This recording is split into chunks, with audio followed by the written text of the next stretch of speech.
सत्कार पर हरिश्चंद्र योजना कर 2000 टंका सहायता राशि हड़प करने को पछाऊना दुर्नीतिखोर सरकारी कर्मचारी राजनेता जार ज्वलंत उदाहरण देखा मिली कटक जिला निश्चित कोइली ब्लॉक बड़ीखीरी पंचायत रे सूचना अधिकार आईन खोली मुखा कटक जिला निश्चित कोइली ब्लॉक बड़ीखीरी पंचायत दुर्नीति चिठा खूब लंबा आ सबुठारु लज्जाजनक विषय होछि गरीब जनसाधारण को हरिश्चंद्र योजना रे प्रदान करा जाउथबा मृत्युकालीन सहायता राशि हड़प घटना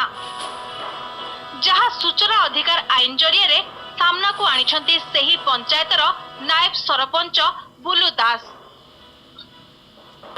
गत 2017-18 आर्थिक वर्ष रे तांको पंचायत रे हरिश्चंद्र योजना रे केते हिताधिकारी को सहायता राशि प्रदान करा जायथिबा तथ्य मागिथिले हेले तथ्य मिलला परे ता समस्त को ताजुब कर देछि। समुदाय 41 जन हिताधिकारी को 82,000 टंका प्रदान करा जायछि तेबे 15 जन हिताधिकारी को टंका खाइछि भूत। मोरला लोकर माने सुधी क्रिया पाई जो 2000 टंका को आत्मसात करी लोक को कहउछन्ती जे पैसा आसी नाही पैसा आसिले तुम घरे पहुंचबो तेणु पैसा तो सरकार पठेई साइले किंतु मु सरपंच को 3 थर 5 थर पचारछि हमर हरिश्चंद्र पैसा आसिलै पैसा आसिनी पैसा आसिले चा पाइबोनी एई भली बोध दे दे का आस्तले एबे हम सूचना अधिकारी ठार पाइले जे हम पैसा उठेई दिया से पैसा को का को देले कारण न कहले हमें तो पाइबा लोक पाइनु तेणु ए बाबद सरकार तार विहित विधान जो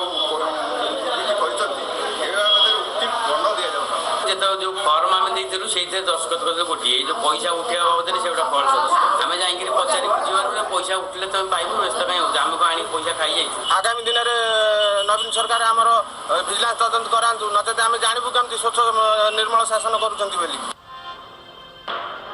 अन्यपटे घटनार विजिलेंस तदंत दाबी करने सहित निश्चित कोइली वीडियो को अभियोग करछन्ती परिवार लोके तेबे अभियोगर तदंत करी संपृक्त कर्मचारी विरोध में कार्यानुष्ठान नियाजियो बोली कहिसन्ते वीडियो। पूर्व निष्ठकोली ग्राम पंचायत योजना था ये गोटे नुआ ग्राम पंचायत और डायरेक्ट टका क्रेडिट हो नाला आग निष्ठकोली पंचायत को पैसा क्रेडिट है से बड़ीखीरी पंचायत को ट्रांसफर हुए से क्षेत्र निश्चित भाव में ट्रांसफर हो हिताधिकारी से पैसा पाई कथा जदि किसी असुविधा होती कि डिसलक्शन होती यदि से जनाती लिखित आकार निश्चित भाव में कार्यानुष्ठान ग्रहण करूँ जी भी संपूर्ण था निश्चित भाव दृढ़ कार्यानुष्ठान ग्रहण कर। सरकारी योजना केमिति प्रहसन परिणत होइछि ता एठी स्पष्ट बारी होई पड़िछि एहा उपरे कठोर कार्यानुष्ठान आवश्यकता रहिछि। Bureau report.